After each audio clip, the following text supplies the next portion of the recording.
ओम नमो भगवते वासुदेवाय नमः।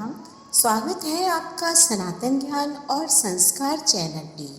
भगवान श्री हरि विष्णु की कृपा आप सभी पर और आपके परिवार पर हमेशा बनी रहे। आज सुनेंगे पुरुषोत्तम मास महात्म्य के अध्याय 19 की कथा को। आप सभी का इन कथाओं का श्रवण करने के लिए हृदय से बहुत बहुत आभार। तो सुनते हैं अगले अध्याय की कथा को। श्री सूत जी बोले, हे तपस्वियों, इस प्रकार कहते हुए श्री नारायण को मुनि श्रेष्ठ नारद मुनि ने मधुर वचनों से प्रसन्न करके कहा, हे ब्राह्मण, तपोनिधि सुदेव ब्राह्मण से प्रसन्न विष्णु भगवान ने क्या उत्तर दिया, सो हे तपोनिधि कहिए। श्री नारायण बोले, इस प्रकार महात्मा सुदेव ब्राह्मण ने विष्णु भगवान से कहा। भक्त वत्सल विष्णु भगवान ने वचनों द्वारा सुदेव ब्राह्मण को प्रसन्न करके कहा।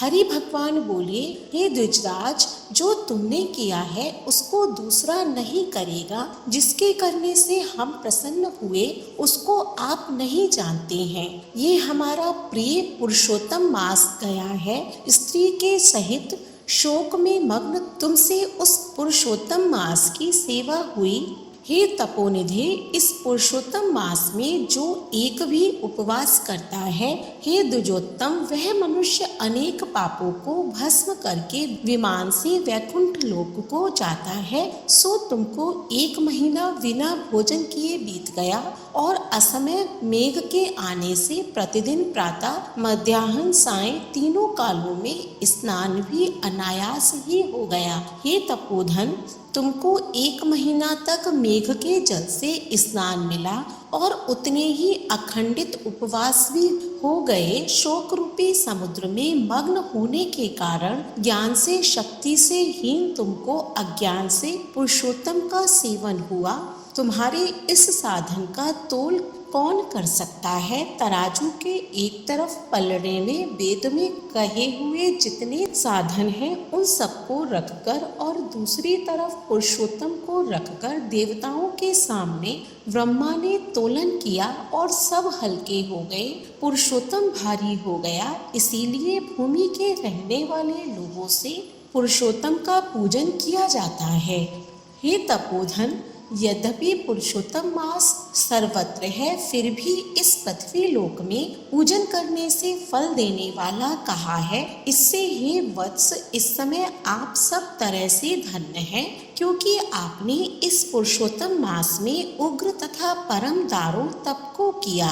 मनुष्य शरीर को प्राप्त करके जो लोग श्री पुरुषोत्तम मास में स्नान दान आदि से रहित रहते हैं, वे लोग जन्म जन्मांतर में दरिद्र होते हैं। इसीलिए जो सब तरह से हमारे प्रिय पुरुषोत्तम मास का सेवन करता है, वह मनुष्य हमारा प्रिय, धन्य और भाग्यवान होता है। श्री नारायण बोले, हे मुने, जगदीश्वर हरि भगवान इस प्रकार कहकर गरुड़ जी पर सवार होकर शुद्ध वैकुंठ भवन को शीघ्र चले गए। सपत्नीक सुदेव शर्मा पुरुषोत्तम मास के सेवन से मृत्यु से उठे हुए सुखदेव पुत्र को देखकर अत्यंत दिन रात प्रसन्न होने लगा। मुझसे अज्ञानवश पुरुषोत्तम मास का सेवन हुआ और वह पुरुषोत्तम मास का सेवन फलीभूत हुआ, जिसके सेवन से मृत पुत्र उठ खड़ा हुआ। आश्चर्य है कि ऐसा मास कहीं नहीं देखा। इस तरह आश्चर्य करता हुआ उस पुरुषोत्तम मास का अच्छी तरह पूजन करने लगा। वह सपत्नीक ब्राह्मण श्रेष्ठ इस पुत्र से प्रसन्न हुआ और सुखदेव पुत्र ने भी अपने उत्तम कार्यों से सुदेव शर्मा पिता को प्रसन्न किया।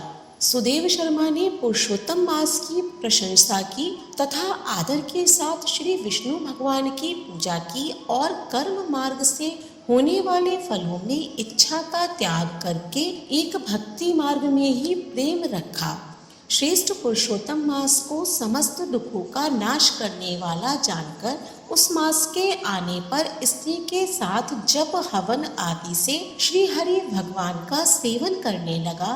वह सपत्नीक श्रेष्ठ ब्राह्मण निरंतर 1000 वर्ष संसार के समस्त विषयों का उपयोग कर विष्णु भगवान के उत्तम लोक को प्राप्त हुआ। जो योनियों को भी दुष्प्राय है, फिर यज्ञ करने वालों को कहाँ से प्राप्त हो सकता है। जहाँ जाकर विष्णु भगवान के सन्निकट वास करते हुए शोक के भागी नहीं होते हैं, वहाँ पर होने वाले सुखों को भोग कर गौतमी तथा सुदेव शर्मा दोनों स्त्री पुरुष इस पृथ्वी में आए। वहाँ तुम सुदेव शर्मा इस समय दृढ़धंबा नाम से प्रसिद्ध पृथ्वी के राजा हुए। पुरुषोत्तम नाम के सेवन से समस्त ऋषियों के भोक्ता हुए। हे राजन, यह आपकी पूर्व जन्म की पति देवता गौतमी ही पटरानी है। हे भूपाल, जो आपने मुझसे पूछा था सो सब मैंने कहा। और शुक पक्षी तो पूर्व जन्म में जो पुत्र शुकदेव नाम से प्रसिद्ध थे और हरि भगवान ने जिसको जलाया था, वह 12,000 वर्ष तक आयु भोग कर बैकुंठ को गया। वह वन के तालाब के समीप वट वृक्ष पर बैठकर पूर्व जन्म के पिता तुमको आए हुए देखकर मेरे हितों के उपदेश करने वाले प्रत्यक्ष मेरे देवत विषय रूपी सर्प से दूषित संसार सागर में मग्न इस प्रकार पिता को देखकर और अत्यंत कृपा से युक्त वह शुक पक्षी विचार करने लगा कि यदि मैं इस राजा को ज्ञान का उपदेश नहीं करता हूँ तो मेरा बंधन होता है।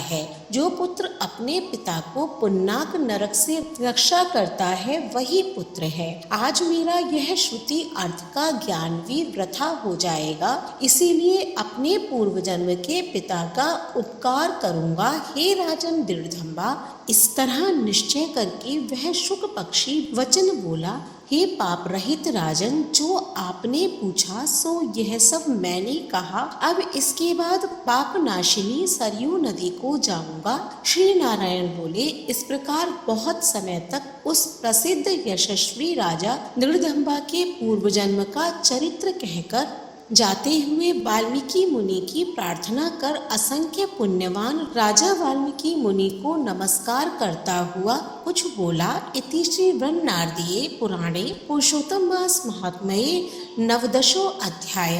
हरि शरणम। जय जय श्री राधे। अगले अध्याय का श्रवण करने के लिए हमारे चैनल को सब्सक्राइब करें। आज का अध्याय पसंद आया हो तो कमेंट बॉक्स में ओम नमो भगवते वासुदेवाय नमः अवश्य लिखें। धन्यवाद।